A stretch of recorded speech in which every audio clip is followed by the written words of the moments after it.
Hello, Assalamu alaikum. This is Sanawal Rai, and today we are going to learn the elasticity. What is elasticity? Elasticity और कुछ भी नहीं है, ये numerical measurement of demand and supply है।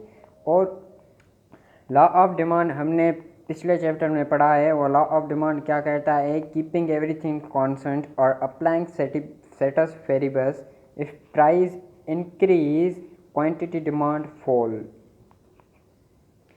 If price decrease, quantity demand rise. Keeping everything is constant हमने ये discuss किया है। जब भी हम प्राइस को इंक्रीज करते हैं तो क्वांटिटी डिमांड क्या होती है? फॉल करती है। और जब भी हम प्राइस को डिक्रीज करते हैं तो क्वांटिटी डिमांड क्या करती है? राइज करती है। और लॉ ऑफ सप्लाई क्या कहता है कि कीपिंग एवरीथिंग इज कांस्टेंट और applying status variables. If increase in price, quantity supplied will increase. क्योंकि इस सप्लाई में क्या होता है? कोई प्राइस एंड क्वांटिटी डिमांड का पॉजिटिव रिलेशनशिप होता है, पॉजिटिव रिलेशनशिप। और प्राइस एंड क्वांटिटी का इन डिमांड में क्या होता है? इन दोनों का नेगेटिव रिलेशनशिप होता है।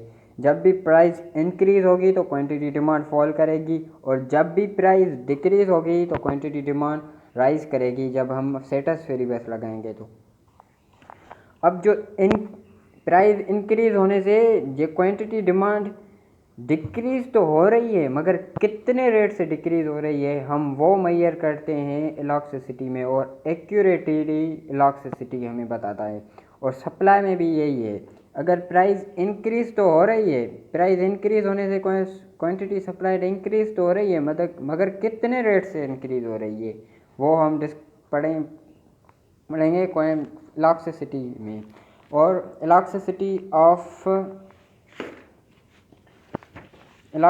Price elasticity of demand. Price elasticity of demand क्या है? One change in quantity demand, percentage change in quantity demand 1% because of 1% change in price. Means price change 1% price change होने से क्वांटिटी डिमांड कितनी increase हुई है या decrease हुई है वो हम मेजर करते हैं प्राइस इलास्टिसिटी ऑफ सप्लाई में। Discuss more in detail. इसका फॉर्मूला क्या है? Current quantity minus previous quantity divided by quantity previous whole divided by current price minus previous price divided by previous price. And इसको हम क्योंकि हम percentage use करते हैं तो 100 से दोनों को मल्टीप्लाई करेंगे। और ये क्या हो गया? ये हो गया ये ऊपर वाला पोर्शन क्या कहता है? चेंज इन क्वांटिटी, और ये नीचे वाला चेंज इन प्राइस। इसको हम और मोर सिंप्लीफाई करें तो हमारे पास क्या हो जाएगा? Current quantity minus previous quantity upon current price minus previous price multiply by previous price minus previous quantity. ठीक है, यह है प्राइस इलास्टिसिटी को मेजरमेंट करने के लिए फार्मूला। अगर हम डेटा ले रहे हैं, अब ये ग्राफ बनाया है, देख रहे हैं। जब प्राइस 8 रुपया है तो क्वांटिटी डिमांड कितनी है? 1।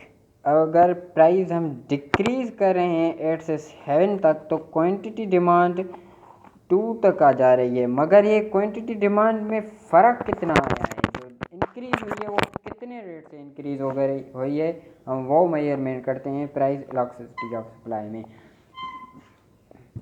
we already know how to graph these quantities.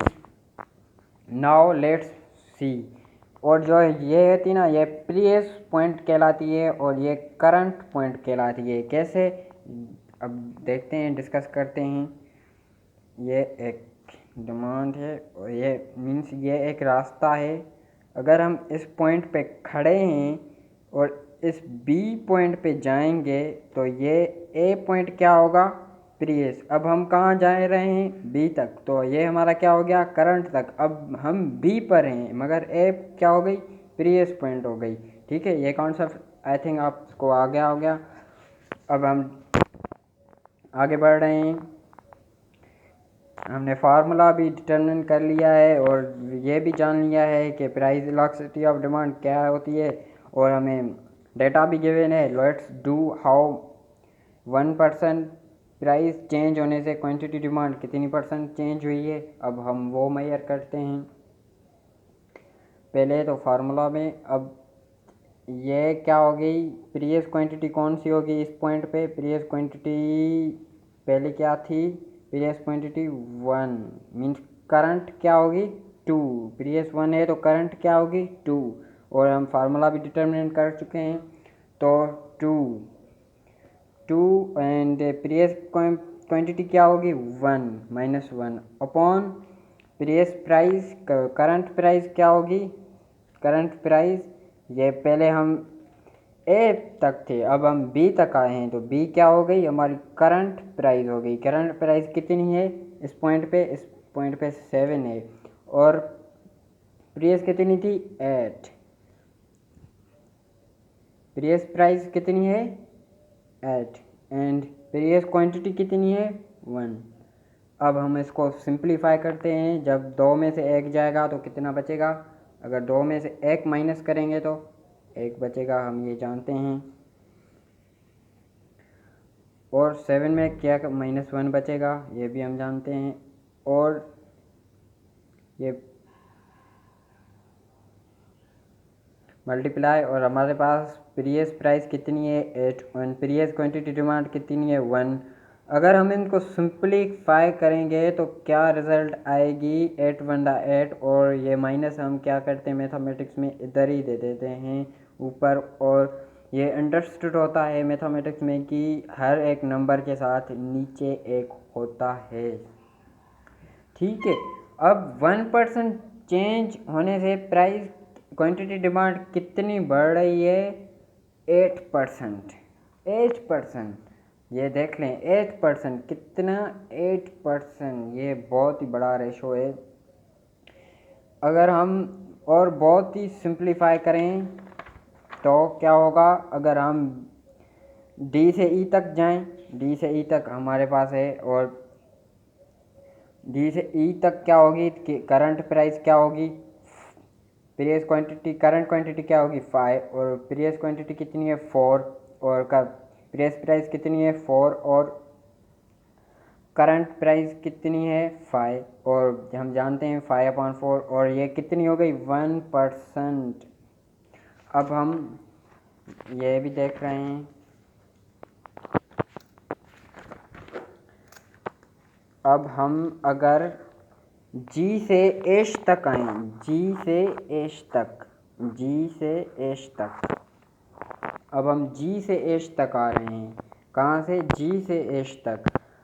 अब हम जी पे हमारी करंट क्वांटिटी प्राइस कितनी है 1, ठीक है। एच पे कितनी है 1 है, और प्रीवियस क्वांटिटी कितनी है 2 है, ठीक है। करंट प्राइस कितनी है, तो करंट प्राइस कितनी है, अब सॉरी ये गलत हो गया, हम प्राइस ऊपर ही ले रहे हैं। अब हम क्वांटिटी को देख रहे हैं। करंट क्वांटिटी कितनी हुई 8 एंड प्रीवियस क्वांटिटी कितनी है -7, ठीक है। और डिवाइडेड बाय करंट प्राइस कितनी है यहाँ पे एच पे करंट प्राइस क्या है 1 एंड प्रीवियस प्राइस कितनी थी 2, और हम इसको मल्टीप्लाई कर क्या करते हैं, प्रीवियस प्राइस कितनी है 2 एंड प्रीवियस क्वांटिटी कितनी है, प्रीवियस क्वांटिटी कितनी थी 7, जी तक कितनी है 7, ये आप देख सकते हैं कि कितनी है 7। अब अगर हम इनको सिंप्लीफाई करेंगे तो 8 में से 1 बचेगा और ये -1 बचेगा। अगर 1 में से -2 में से 1 बचेगा तो क्या बचेगा, -1, और ये हम जानते हैं 2 7। अब इनको मोड सिंप्लीफाई करेंगे तो -2/7 -2/7 -2/, इसको हम अगर मोड सिंप्लीफाई करें तो क्या होगा, 1 पॉइंट समथिंग आएगा, 1 point something rates. Means 1% price होने से क्वांटिटी डिमांड कितनी इंक्रीज हुई है, 1%, ये हम अज्यूम कर रहे हैं। ठीक है, अब हमने ये भी सीख लिया है। अब और जो माइनस साइन है, यहाँ आप कंफ्यूज हो रहे हैं कि ये माइनस साइन क्या है। माइनस साइन और कुछ भी नहीं है, ये रिलेशनशिप को शो कर रही है, प्राइस एंड क्वांटिटी डिमांड। हमने पहले ही डिस्कस किया है, प्राइस एंड क्वांटिटी डिमांड में क्या रिलेशन है, प्राइस एंड क्वांटिटी डिमांड में नेगेटिव रिलेशनशिप है या इनवर्स रिलेशनशिप है। जब भी प्राइस इंक्रीज हो रही है तो क्वांटिटी डिमांड फॉल कर रही है, जब भी प्राइस डिक्रीज हो रही है तो क्वांटिटी डिमांड राइज कर रही है। ये हम पहले ही डिस्कस कर रहे हैं। अब हमने न्यूमेरिकल किया है। पहले क्या हो रही थी, इंक्रीज, फिर क्या हो रही है, डिक्रीज हो रही है। अब हम माइनस साइन को इम्यूलेट कर रहे हैं। अब आप बहुत कंफ्यूज हो रहे हैं कि हम यहाँ माइनस क्यों दे रहे हैं। यह भी मैं बताता चलूँ कि हम माइनस क्या दे रहे हैं। हमने मेजर किया है,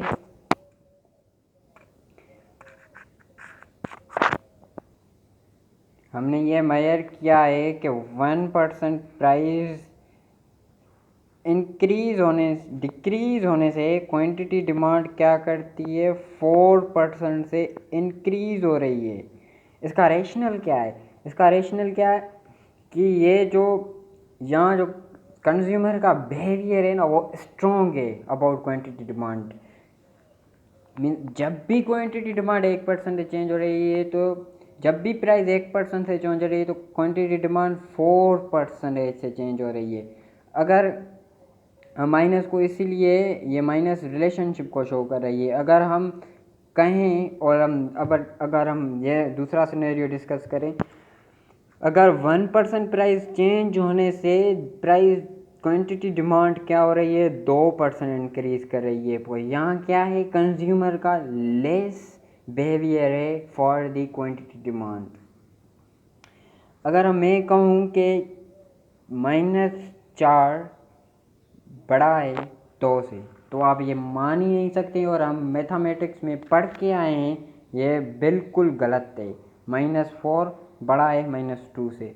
तो क्या करते हैं इकोनॉमिक्स, क्या करते हैं कि एब्सोल्यूट्स यूज़ करते हैं। ये माइनस क्या शो करती है, बस रिलेशनशिप को करती है प्राइस एंड क्वांटिटी डिमांड में, जो इन्वर्स होता है। इकोनॉमिक्स क्या कहते हैं कि ये माइनस को इम्यूलेट कर लेते हैं और क्या करते हैं, एब्सोल्यूट लगा देते हैं। अगर मैं कहूँ कि -4 बड़ा है 2 से, ये बिल्कुल ट्रू है और सब मानते हैं। अगर मैं कहूँ कि -4 बड़ा है 2 से, तो ये बिल्कुल गलत है, क्योंकि हम जानते हैं -2 बड़ा होता है -4 से। फिर क्या हो गया, ये गलत हो गया। और ये क्या हो गया, ये बिल्कुल ठीक है। इसीलिए इकोनॉमिक्स माइनस को इम्यूलेट कर लेते हैं। हमने प्राइस इलास्टिसिटी पढ़ लिया है और बहुत अच्छे से पढ़ लिया है। अब हम आगे बढ़ते हैं, interpret of the elasticity. Interpret of elasticity क्या है, उसके 3 या 4 वजूहात हैं। पहला होता है elasticity of elastic demand.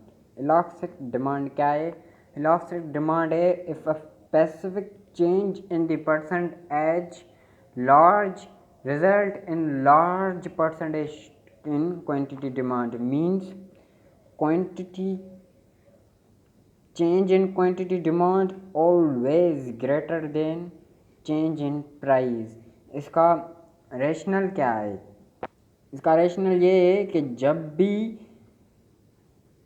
1% as से प्राइस चेंज होगी तो quantity demand will increase with 1% of it, means greater than 1% of change it. देखते हैं इसका हम एक एग्जाम्पल करते हैं। क्या होता है कि अगर 0.4 से क्वांटिटी इंक्रीज़ हो रही है और प्राइस इंक्रीज हो रही है 0.2% से, तो हमारे पास रिज़ल्ट क्या आया इलास्टिसिटी का 2 आया। ये जो होती है ना इलास्टिसिटी, हमेशा 1 से बड़ी होती है, ये कभी भी 1 से कम नहीं होती है। हमने पहले ही डिस्कस किया है जब भी हम, और इसका दूसरा किस्म होता है कि इनइलास्टिक डिमांड। इनइलास्टिक डिमांड क्या है? If a specific change in the price, a small percent change in the quantity demand, means price change in the price always greater in the change in quantity demand। जो in elastic हमेशा 1 से छोटी होती है। जैसे कि अगर quantity demand increase होगी 0.1 से, तो प्राइस कितने परसेंट से चेंज होगी? 0.2 से। तो इसका क्या रिजल्ट आएगा? 0.5, जो 1 से छोटा है। इस इनइलास्टिक डिमांड क्या होती है? हमेशा 1 से छोटी होती है।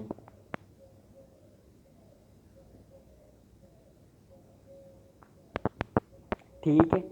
अब यूनिट इलास्टिसिटी क्या है? Percentage change in price equal to quantity demand in price, means जितने परसेंटेज चेंज होने से प्राइस चेंज हो रही है, वो उतने ही परसेंटेज चेंज से क्वांटिटी डिमांड चेंज हो, तो उसे हम क्या कहते हैं? यूनिटरी। जैसे कि अगर 0.4 से परसेंटेज से क्वांटिटी डिमांड राइज कर रही है because decrease in the 0.4 in price, तो क्या हो गया कि दोनों एक ही परसेंटेज से चेंज हो रहे हैं, तो ये हमेशा 1 के बराबर होती है। ठीक है। अब हम इसके एक्सट्रीम केस डिस्कस कर रहे हैं। ये पहले हम प्लॉट करें। ये और ये हम कर, यहाँ पे क्वांटिटी है और यहाँ पे क्या है? प्राइस है। और ये हम देख रहे हैं कि ये क्वांटिटी डिमांड फिक्स्ड है और ये D1 है, मीन्स डिमांड 1 है। ये क्या है? अगर इसका हम रैशनल डिस्कस कर रहे हैं, इसका मतलब क्या है? इसका मतलब ये है कि अगर परसेंटेज प्राइस चेंज होने से क्वांटिटी डिमांड चेंज नहीं हो रही है। क्यों नहीं हो रही है? ऐसा रियल लाइफ में होता है। यस, ऐसा रियल लाइफ में होता है। मेडिसन, जैसे कि मेडिसन है, अगर एक शख्स है बीमार है, उसे दवा की उतनी ज़रूरत है, अगर वो 1 रुपये में मिलेगी तब भी वो लेगा, अगर वो 10,000 में मिलेगी तब भी वो लेगा, मीन्स उसकी डिमांड क्या होगी? वो उतनी ही होगी। इसका रेशनल क्या है? इसका रेशनल है मीन्स क्वांटिटी डिमांड चेंज नहीं होगी, भले प्राइस इंक्रीज हो या डिक्रीज हो। जैसे कि रोटी है, अगर रोटी महंगी हो जाए, क्या मैं खाना छोड़ दूंगा? बिल्कुल नहीं, मैं फिर भी कंज्यूम करूंगा। अगर वो सस्ती हो जाए, क्या मैं ज़्यादा खा सकता हूँ? बिल्कुल नहीं, मैं उतनी ही खाऊंगा जितनी मुझे ज़रूरत है। इसका रेशनल यही है। और इसको हम मेजर कर, let's do in elastic to move this is A point and this is B point. We already know that this is the previous point and this is the current point. We have done it already. Current quantity कितनी हुई? 7। previous quantity कितनी हुई? 7, वो भी 7 है क्योंकि change in quantity 0 है price change होने से। प्रेस प्राइस कितनी है और ये करंट प्राइस कितनी है? 1000। प्रेस प्राइस कितनी है? 10 और मल्टीप्लाई प्रेस प्राइस कितनी है? 10 और क्या है? क्वांटिटी डिमांड कितनी है 7, 7 माइनस 7 कितना होता है 0। और अगर 1000 से 1 क्या बचेगा 99, मल्टीप्लाई करेंगे ऐसे तो क्या हमें पता है anything which anything that divided the zero is always zero means elasticity क्या हुई ज़ीरो मीन्स प्राइस चेंज होने से हमें कोई फ़र्क नहीं पड़ता। ये नेसेसिटी चीज़ों में होती है। अब हम इसका दूसरा केस डिस्कस कर रहे हैं। इसका दूसरा केस है ये, हम इसको ऐसे प्लॉट करते हैं, ठीक है। अब हम यहाँ ले रहे हैं क्वांटिटी और यहाँ ले रहे हैं प्राइस, और ये देख रहे हैं ये प्राइस फिक्स करते हैं 170 तक। ये ग्राफ क्या शो कर रहा है, ये ग्राफ ये शो कर रहा है नो चेंज इन प्राइस, बस क्वांटिटी डिमांड क्या कर रही है वेरी कर रही है। अगर एक है तो क्या एक पे भी वही प्राइस है, 2 पे भी वही प्राइस है, 100 पे भी वही प्राइस है, 100 पे भी और 200 पे भी वही प्राइस है। मीन्स प्राइस चेंज नहीं हो रही है मगर क्वांटिटी डिमांड वेरी कर रही है एक से दूसरे तक। इसका रेशनल क्या है, इसका रेशनल यही है कि जब भी प्राइस सेम रहेगी क्वांटिटी डिमांड वेरी करेगी।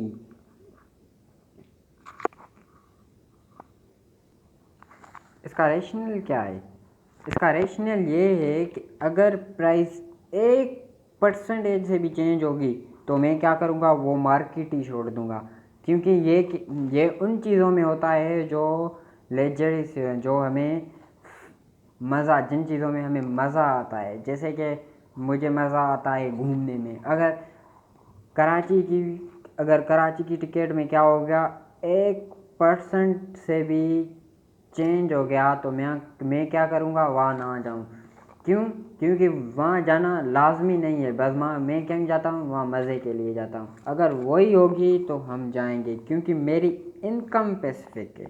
ये क्या है कि मेरी जो इनकम है ना वो स्पेसिफिक है। इसको हम कहते हैं परफेक्टली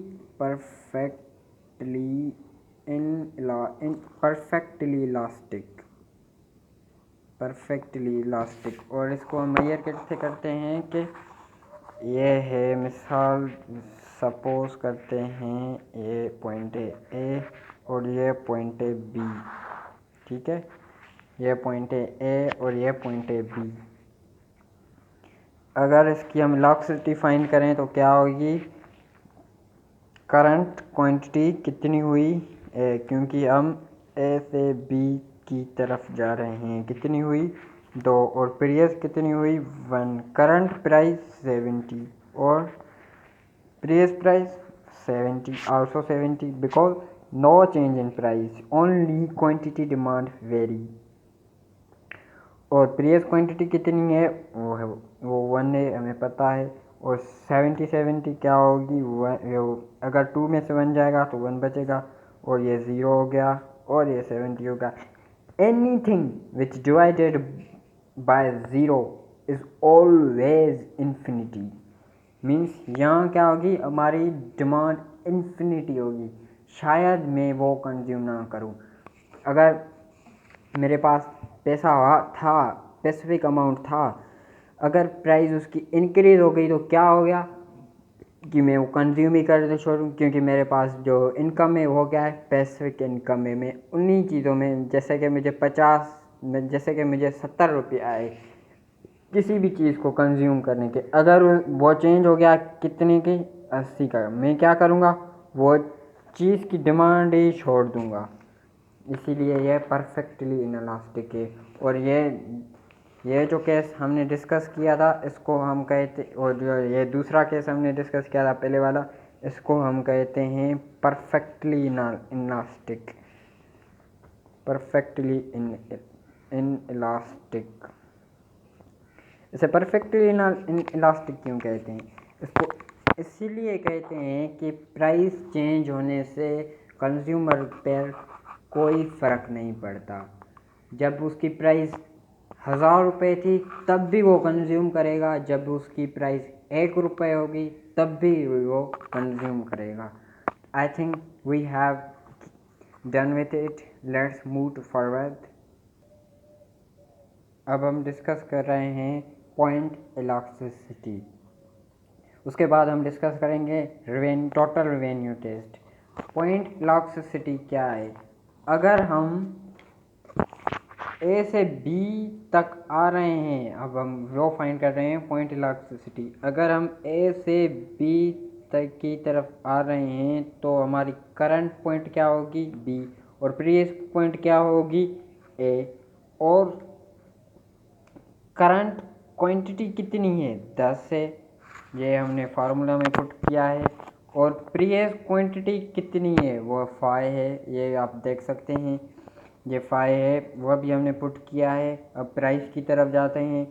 करंट प्राइस कितनी है? बी पे करंट प्राइस कितनी है? 2 है। और प्रीवियस प्राइस कितनी है? ये देख रहे हैं कि कितनी है? 4 है, ये भी हमने पुट कर लिया। अब प्रीवियस प्राइस माइनस प्रीवियस, इसको हम सॉल्व कर रहे हैं तो हमारे पास रिजल्ट क्या आ रहा है? 2। मीन्स 1% चेंज होने से प्राइस क्वांटिटी डिमांड कितनी इंक्रीज हो रही है? 2% से। ठीक है, it means 1% change in price effect 2% increase in quantity demand. अगर हम यही लें, यही ग्राफ लें और हम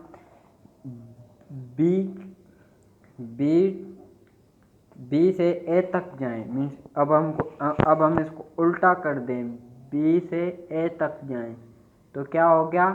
हमारी करंट क्वांटिटी क्या होगी? करंट क्वांटिटी क्या होगी? ए। और प्रीवियस क्वांटिटी क्या होगी? बी। मीन्स हम अब क्या जा रहे हैं? अब बी से ए की तरफ जा रहे हैं। को हम इसको क्या कैसे कैलकुलेट करेंगे कि बी पे करंट तो हो जाएगी, ए पे करंट क्वांटिटी कितनी है? 5, और करंट क्वांटिटी कितनी है? 5, और बी पे करंट प्रीवियस क्वांटिटी कितनी है? 10। वो हम फार्मूले में पुट करेंगे, ये देख सकते हैं आप, 5 माइनस 10। ये फार्मूला हमने पहले ही डिटरमिन कर लिया था कि current quantity minus previous quantity multiply by previous quantity divided by previous quantity minus previous current price minus previous price and previous quantity. ये हमने डिटरमिन कर लिया था पहले ही। अब ये हमने फॉर्मूले में भी पुट कर लिया। अब यहाँ पे क्या होगी? करंट प्राइस कितनी है? 4, और प्रीवियस क्वांटिटी कितनी है? तो ये प्रीवियस प्राइस कितनी है? 2। अब हम इसको मोर सिंप्लीफाई कर रहे हैं तो हमारे पास रिजल्ट आ रहा है 1/2, जो कि होता है 0.5% चेंज। ये कैसा हो रहा है? हम एक ही रास्ता तय कर रहे हैं, जब हम ए से बी की तरफ जा रहे हैं तो हमारे पास इंक्रीज इन क्वांटिटी है 0.2%, और अगर हम वही रास्ता बी से ए की तरफ मिस उल्टा कर रहे हैं तो क्या है कि 0.5 से इंक्रीज हो रही है क्वांटिटी डिमांड। ऐसा क्यों है? इसको हम डिस्कस कर रहे हैं। अगर देखें तो क्या है, अब हम क्या कर रहे हैं कि हम पहले क्या है 10, क्वांटिटी कितनी है 10, अब 5, जो कि चेंज इन कितना होगी तक अबाउट 50%। और हम अब अगर वहीं पे देख लें कि जब हम भी 10 से 5 वो के कितना परसेंटेज आ रहा है, पहले हम ये बी वाला डायरेक्शन डिस्कस कर रहे हैं। ऐसा क्यों है? या ये इसीलिए है कि जब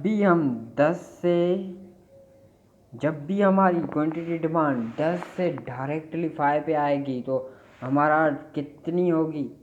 ये कितना परसेंटेज है? तकरीबन 50%। जब भी हमारी क्वांटिटी डिमांड 5 से 10 तक जा रही है, 5 से 10 मीन्स ये इंक्रीज कितनी हो रही है, 100%। मीन्स पहले 5 लोग डिमांड कर रहे थे, अब 10 कर रहे हैं। इसका मतलब क्या है कि अब जो हमारी क्वांटिटी डिमांड है 100% इंक्रीज हुई है। कितनी इंक्रीज हुई है, 100%। और हम ये सिनेरियो डिस्कस कर रहे हैं कि पहले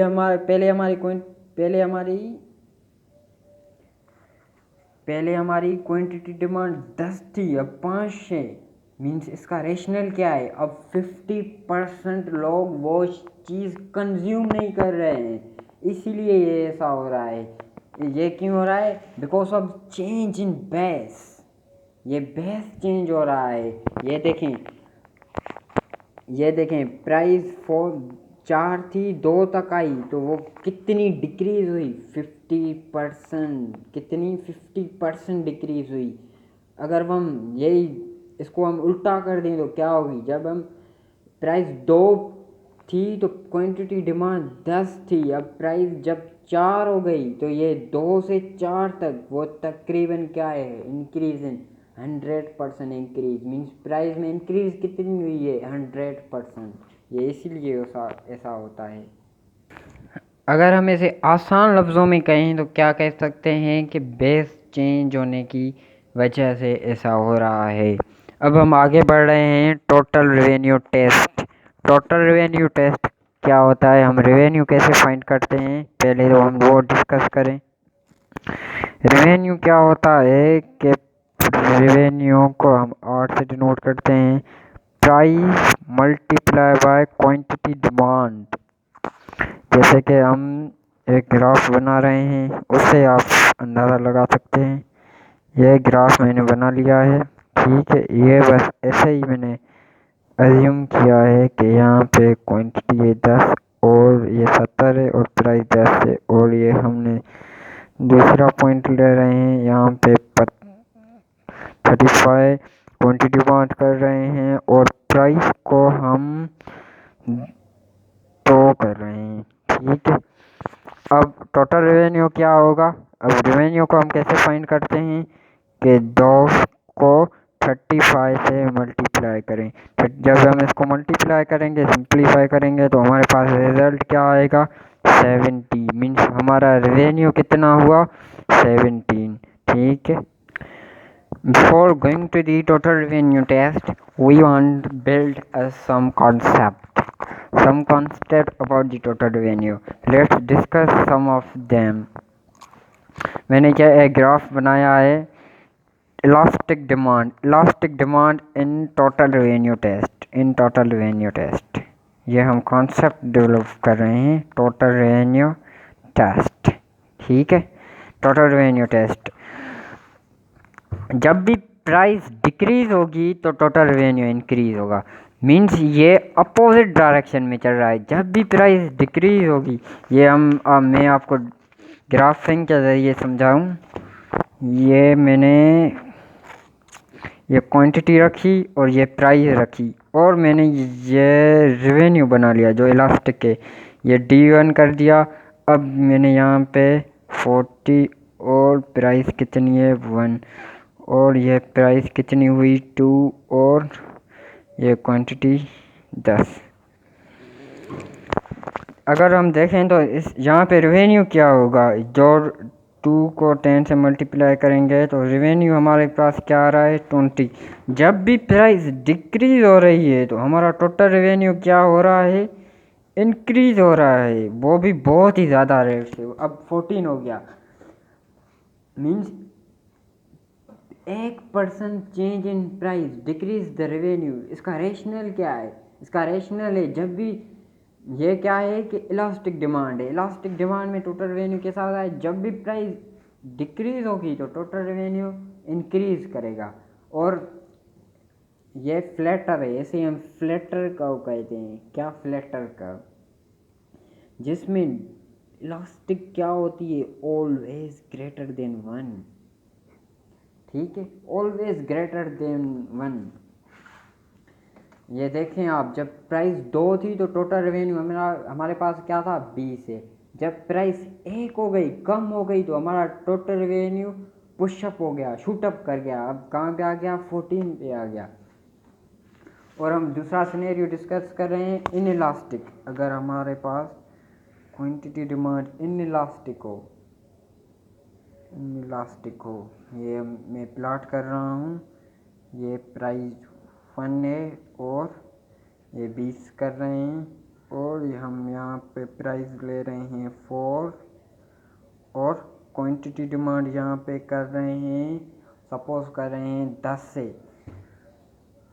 इनइलास्टिक डिमांड कर्व में क्या होता है कि जब भी प्राइस डिक्रीज हो रही होती है तो टोटल रेवेन्यू क्या होता है? रिड्यूस हो जाता है। जब भी प्राइस इंक्रीज होती है तो टोटल रेवेन्यू भी इंक्रीज होता है, और ये फ्लैटर कर्व होता है।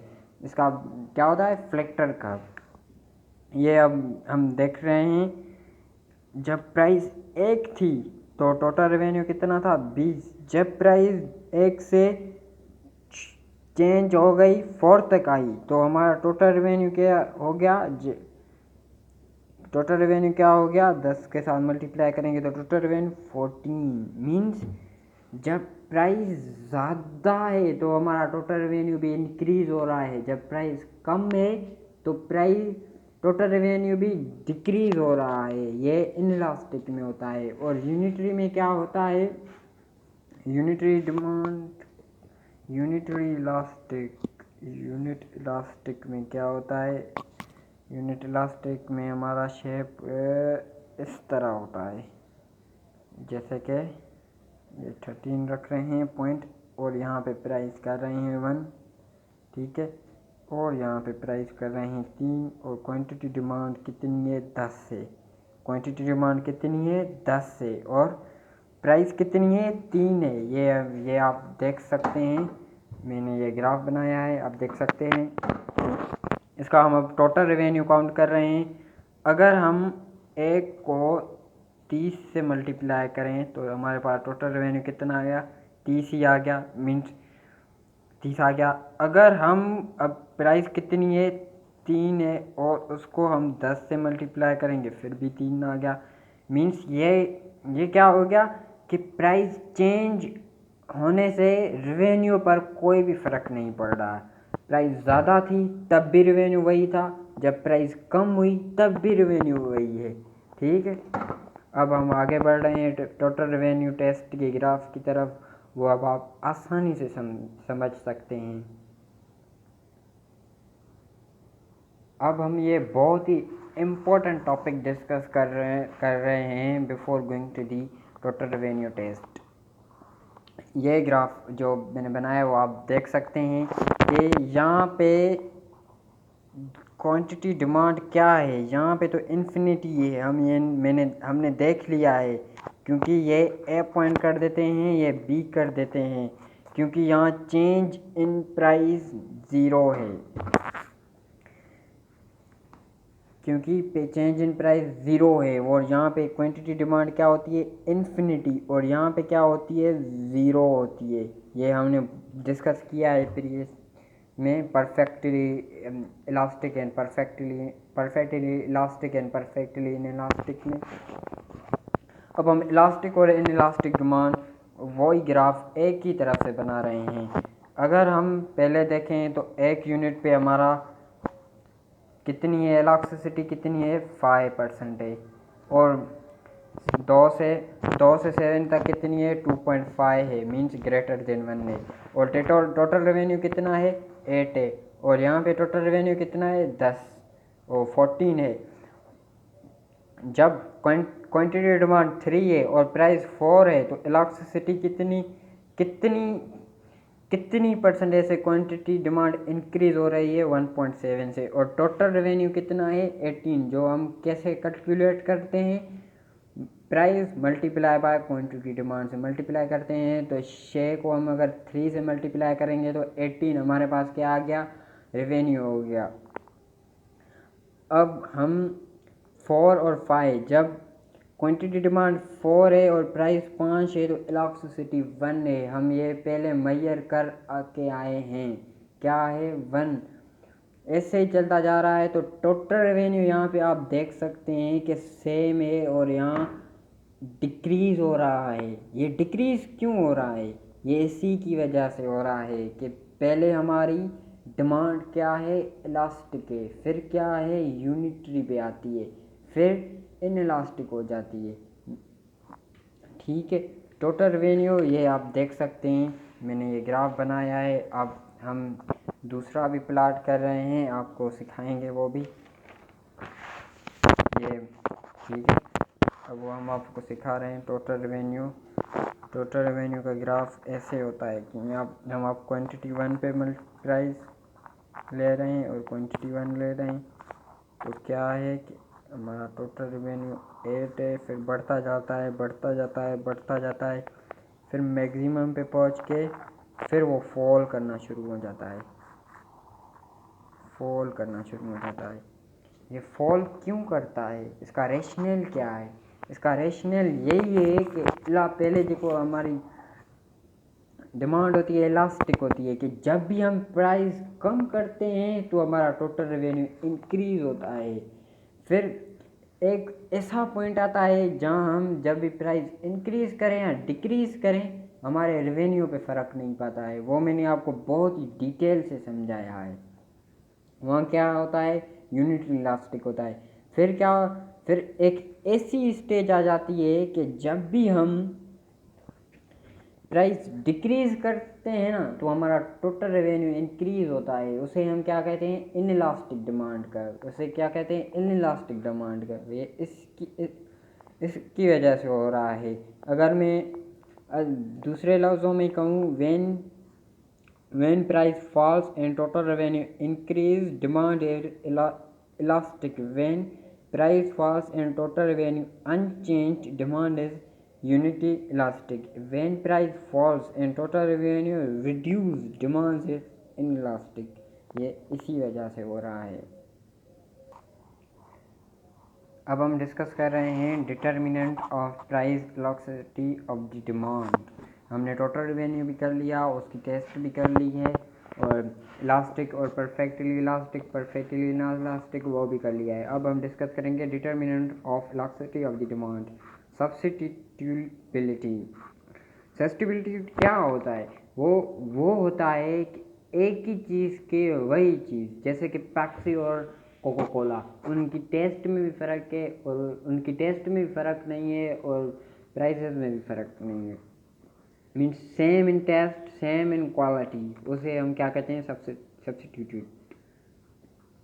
जैसे टी और कॉफ़ी है, 7 अप एंड स्प्राइट, ऐसे बहुत सी चीज़ों में उसे क्या कहते हैं, सब्स्टिट्यूट। अगर किसी भी चीज़ के सब्स्टिट्यूट ज़्यादा होगी तो क्या होगा कि इलास्टिसिटी मेरी ग्रेटर होगी। उसे अगर देखें कि मैं एक नोटबुक यूज़ करता हूँ, कौन भी नोटबुक लें, वो ना ही मुझे किसी टीचर ने रिकमेंड किया है और ना ही किसी प्रोफेसर ने रिकमेंड किया है। मीन्स इसके बुक के सब्स्टिट्यूट भी बहुत ज़्यादा हैं। अगर इस बुक की प्राइस इंक्रीज हो जाएगी तो क्या मुझ पर फ़र्क पड़ेगा? बिल्कुल नहीं, क्योंकि ये मैं ऐसे यूज़ करता हूँ और इसके सब्स्टिट्यूट भी ज़्यादा मौजूद हैं। क्या मैं वो कंज्यूम करूँगा? नहीं, क्योंकि इसके अब सब्स्टिट्यूट ज़्यादा है, मैं दूसरा कंज्यूम कर लूँगा। जैसे कि 7 अप और कोका कोला की वो हम डिस्कस कर रहे हैं, वो आपको ज़्यादा समझ आएगी।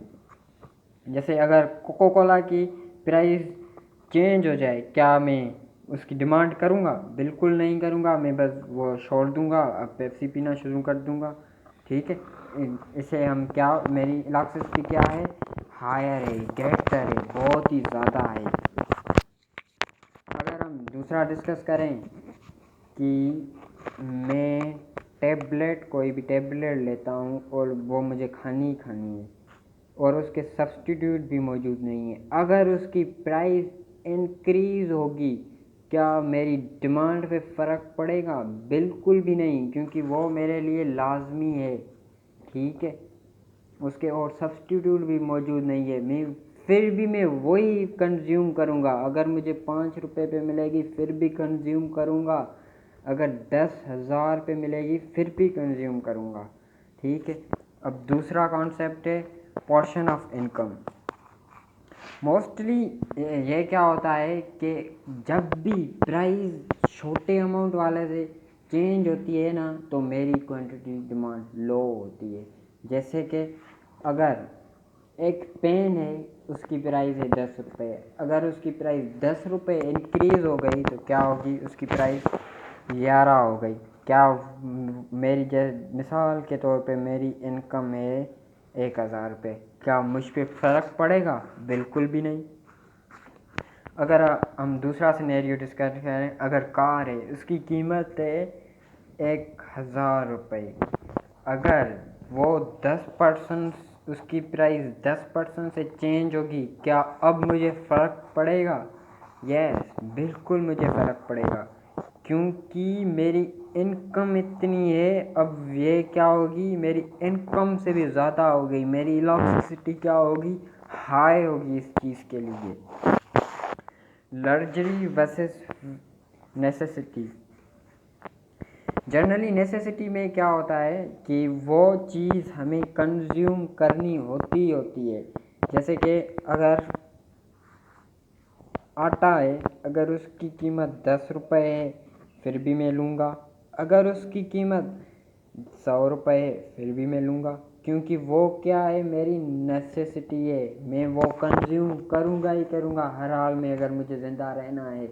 तो उसकी डिमांड क्या होगी, हाई होगी। फिर हम नेसेसिटी पे आ गए।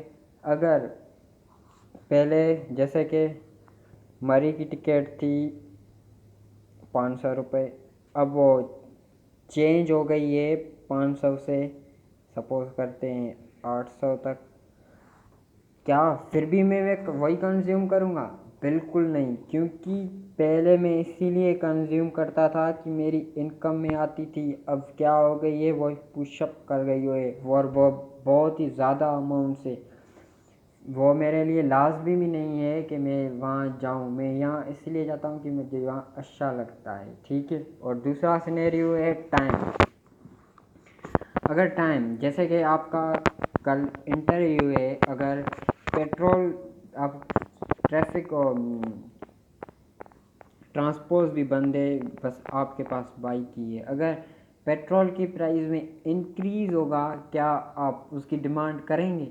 यस, बिल्कुल करेंगे, आपको फ़र्क नहीं पड़ेगा, क्योंकि आपको वहाँ पहुँचना बहुत ही ज़रूरी है, इसीलिए आपको फ़र्क नहीं पड़ेगा। अगर आपके पास बहुत ही ज़्यादा टाइम हो, जैसे कि आप 7 दिन बाद जाएं वहाँ, फिर भी फ़र्क नहीं पड़ेगा। फिर क्या होगा, अगर पेट्रोल की प्राइस हाई कर गई तो आप क्या करेंगे, वो चीज़ें कंज्यूम ही करना छोड़ देंगे, ठीक है।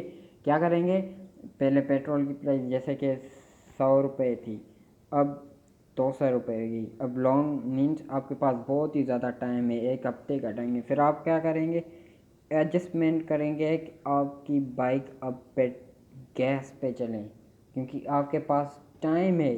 पहले क्या था, आपके पास टाइम नहीं था। अगर पेट्रोल की प्राइस 500 भी हुई थी तो आपके पास टाइम नहीं था। आप वो कंज्यूम करेंगे क्यों, क्योंकि आपको पहुंचना वहाँ ज़रूरी है, ठीक है। अब हम सप्लाई की तरफ बढ़ रहे हैं। Price elasticity of supply. 1% price change होने से क्वांटिटी सप्लाई में क्या फ़र्क पड़ता है और वो कितने रेट से चेंज होती है, अब हम वो फाइंड करेंगे थ्रू इलास्टिसिटी में। हमने फार्मूला पहले ही डिटरमिनेट कर लिया है, क्योंकि current quantity supplied plus quantity supply.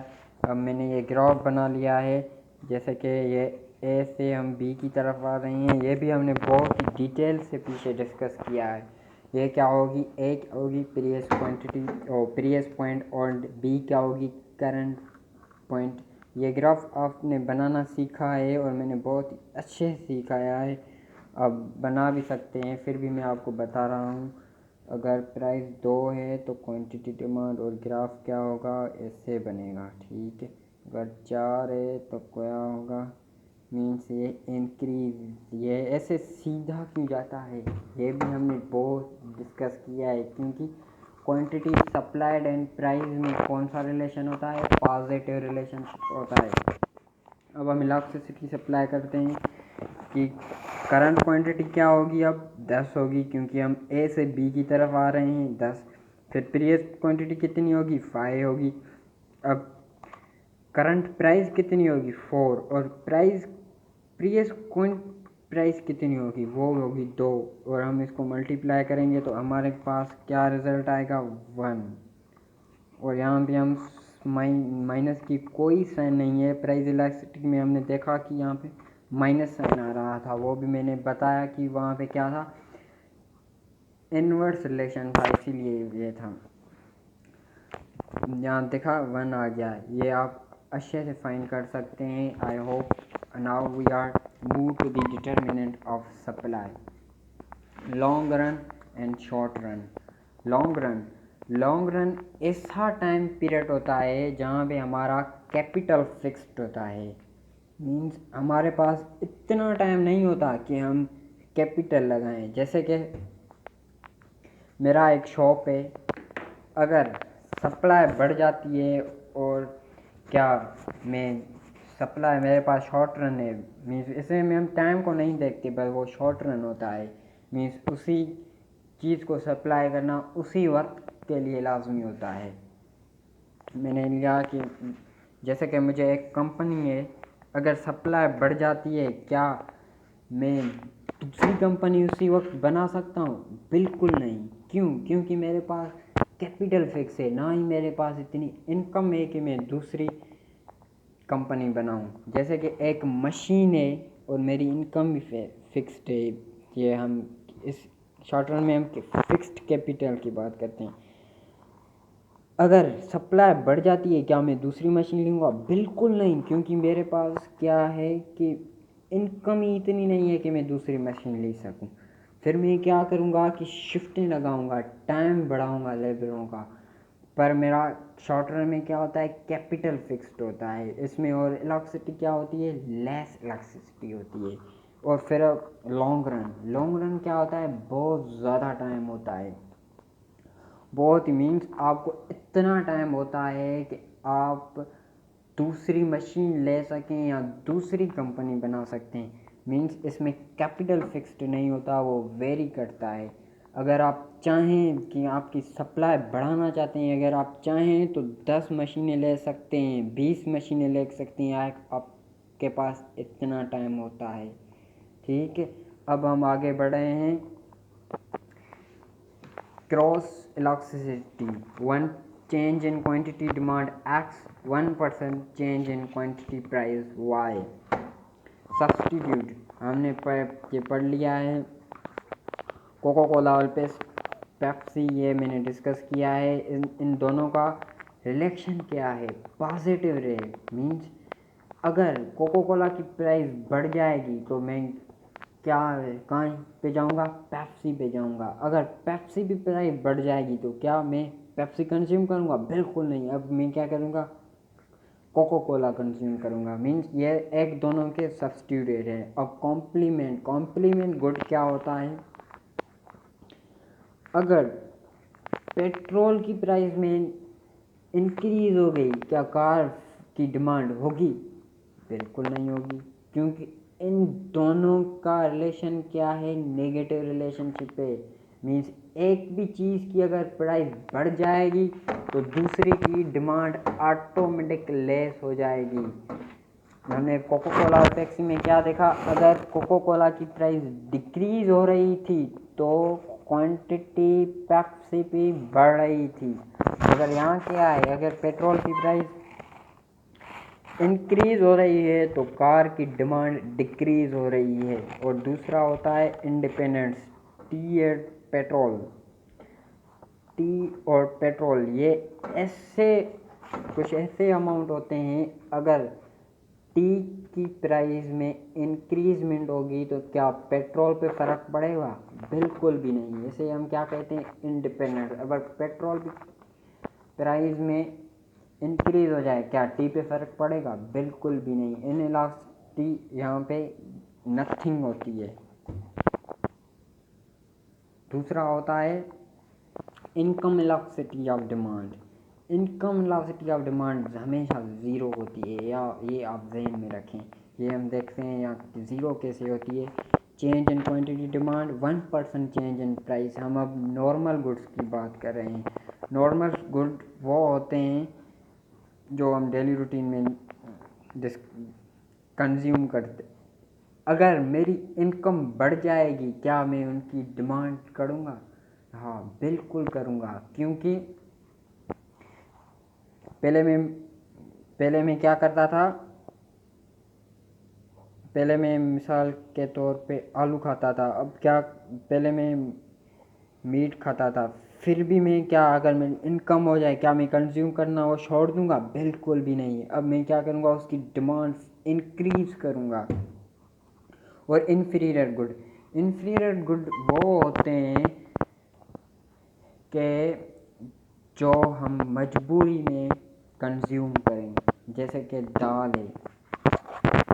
अगर मेरी प्राइस में इंक्रीज नहीं होगी, क्या मैं फिर भी अगर दाल की प्राइस में इंक्रीज होगी, क्या मैं फिर भी वो कंज्यूम करना छोड़ दूंगा? बिल्कुल नहीं, क्योंकि मैं कंज्यूम ही वही कर सकता हूँ। मेरी हैसियत ही नहीं है मीट को कंज्यूम करने में। ठीक है, फिर उसकी डिमांड क्या होगी? इनइलास्टिक होगी, और मीट की क्या होगी? इलास्टिक होगी। अब हम डिस्कस कर रहे हैं स्लोप एंड इलास्टिसिटी। ये स्लोप एंड इलास्टिसिटी दोनों में जो रिलेक्शन होता है ना, वो इन्वर्स होता है। ये स्लोप क्या होता है? Vertical change upon horizontal change. जैसे हम राइज और रन भी करते हैं। जैसे कि ये हमने ग्राफ लिया है, हॉरिजॉन्टल चेंज कितना है, वो वर्टिकल चेंज कितना है, ये हमने डेटा लिया है, आप देख सकते हैं। वर्टिकल चेंज कितना है? 58। और हॉरिजॉन्टल चेंज कितना है? 200 से 200 की तरफ 200। और इसका स्लोप क्या हुआ? 1.2। और ये यहाँ पे हम इलास्टिसिटी देख रहे हैं, ये और जो सप्लाई का देख रहे हैं, तो इसका स्लोप कितना हुआ? हम राइज एंड रन की बात कर रहे हैं, वो 10 से 20 की तरफ बढ़ रही है, तो क्या हुआ? 2.2 हुआ। और यहाँ पे हम देख रहे हैं कि स्लोप जहाँ पे स्लोप कम होता है ना, वहाँ पे इलास्टिसिटी ज़्यादा होती है। मीन्स वो अपोजिट रिलेटेड होते हैं। मैंने वो पहले ही बात की थी, inversely related. Thank you for listening me, and अल्लाह हाफिज़ सर।